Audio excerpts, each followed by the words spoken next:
जय हिंद दोस्तों। क्या दुनिया एक बार फिर से एक बड़ी महामारी का सामना करने वाली है? क्या एक बार फिर से पूरी दुनिया में लॉकडाउन लगने वाला है? ये सवाल इसलिए है क्योंकि युगांडा और डेमोक्रेटिक रिपब्लिक ऑफ कॉन्गो जैसे देशों में एक बार फिर से इबोला वायरस फैल रहा है। ये वायरस कितना खतरनाक है, इस बात का अंदाजा आप इससे लगा सकते हो कि जब 2014 से 16 के बीच यह वायरस वेस्ट अफ्रीका के कुछ देशों में फैला था, तब 11,000 से ज़्यादा लोग मारे गए थे। और अब 2026 में एक बार फिर से यह युगांडा और डीआर कॉन्गो के कई रीजन्स में फैल चुका है, जिसमें अब तक 100 से ज़्यादा लोगों की जान जा चुकी है और करीब 500 से ज़्यादा लोग इस वायरस से इन्फेक्टेड हैं।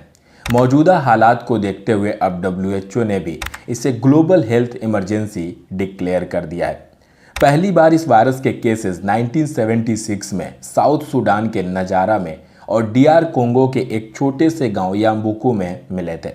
ये गांव इबोला नदी के पास में था, इसलिए इस वायरस का नाम इबोला वायरस रख दिया गया।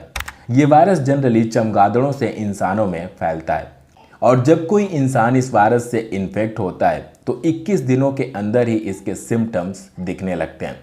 और जब कोई इंसान एक बार इस वायरस से इन्फेक्ट हो जाता है तो फिर ये वायरस एक इंसान से दूसरे इंसान में काफ़ी तेज़ी से फैलने लगता है। और स्टार्टिंग में लोगों को फीवर, मसल पेन और वीकनेस जैसी प्रॉब्लम्स होती है और फिर जैसे जैसे इस वायरस का इफेक्ट बढ़ता है तो लोगों को वोमिटिंग, डायरिया, चेस्ट पेन और सांस लेने में प्रॉब्लम होने लगती है और कुछ केसेस में तो इंटरनल और एक्सटर्नल ब्लीडिंग भी होने लगती है। इस वायरस की एवरेज फैटिलिटी रेट लगभग 50% है, यानी कि अगर 100 लोग इस वायरस से इन्फेक्ट होते हैं तो उनमें से लगभग 50 लोगों की जान जा सकती है। इबोला वायरस के 4 मेजर वेरिएंट्स हैं, जिसमें पहला है सूडान इबोला वायरस। इस वेरिएंट के केसेस पहली बार 1976 में साउथ सूडान के नज़ारा में देखने को मिले थे। इसका दूसरा वेरिएंट है जायरे इबोला वायरस। पहली बार इसके केसेस डीआर कोंगो के गांव याम्बुकू में मिले थे। इबोला वायरस का ये वेरिएंट सबसे ज़्यादा खतरनाक है और ज़्यादातर केसेस इसी वेरिएंट के देखने को मिलते हैं। और अगर बात करें इसके इलाज की या वैक्सीन की, तो अब तक इबोला वायरस के इसी वेरिएंट का वैक्सीन मौजूद है। इसके अलावा बाकी वेरिएंट्स के लिए अभी तक कोई प्रॉपर वैक्सीन या मेडिसिन नहीं बनी है। इबोला वायरस का तीसरा वेरिएंट है ताई फॉरेस्ट इबोला वायरस और पहली बार इसके केसेस 1995 में मिले थे। और इसका चौथा वेरिएंट है बुंडी बुगियो इबोला वायरस। पहली बार इसके केसेस 2007 में युगांडा में देखने को मिले थे और यही वेरिएंट एक बार फिर से डीआर कोंगो और युगांडा में फैल रहा है।